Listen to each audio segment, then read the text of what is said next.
پہاڑی زبان میں اپڈیٹ سنیے۔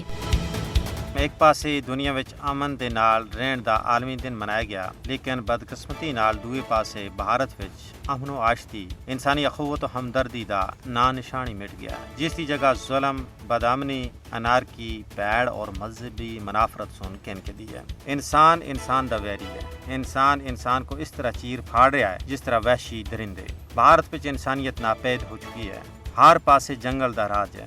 جنہاں دے ہاتھ وچ اقتدار دی ڈور آئی ہے، انہاں سن ہندو انتہا پسنداں، موالیاں، گنڈیاں دی ایک ایسی کھیپ تیار کر رکھی ہے جیڑی حکومت وقت دے چھائے چھتری تلے مسلماناں اور دوئی اقلیتاں دے خلاف او کارہائے بد سر انجام دے رہے ہیں، جنہاں دی تفصیل جان کے کسے بھی عقل و شعور اور انسانی ہمدردی رکھنا والے انسان دا کلیجہ پھٹ گئے سی۔ بھارتی ہندو انتہا پسند حکومت سن NRC اور CAA جیسے کالے قانون آن کے مسلمانہ کو بھارت تھی کڈنا تھی ناکام کوشش کی تھی، لیکن جدوں اس وچ اس کو منہ دی کھانی پئی تے اس تھی بعد اس سن نہ صرف بھارتی مسلمانہ بلکہ کشمیری مسلمانہ دی صفائی دی مہم شروع کر رکھی ہے۔ ہندوستانی مذہبی اقلیتاں دے کول امن دے نال رہن دا عالمی دن منان واسطے کچھ بھی نہیں ہے، کیونکہ وہ مسلسل ہندو انتہا پسنداں دے ظلم و جبر اور قہر سامانی دا شکار ہیں۔ فاشسٹ مودی دی قیادت وچ بھارت تیزی دے نال عدم برداشت دا شکار ہوندا جا رہا ہے۔ کسی بھی اقلیت دی جان، مال، اولاد اور عزت محفوظ نہیں ہے۔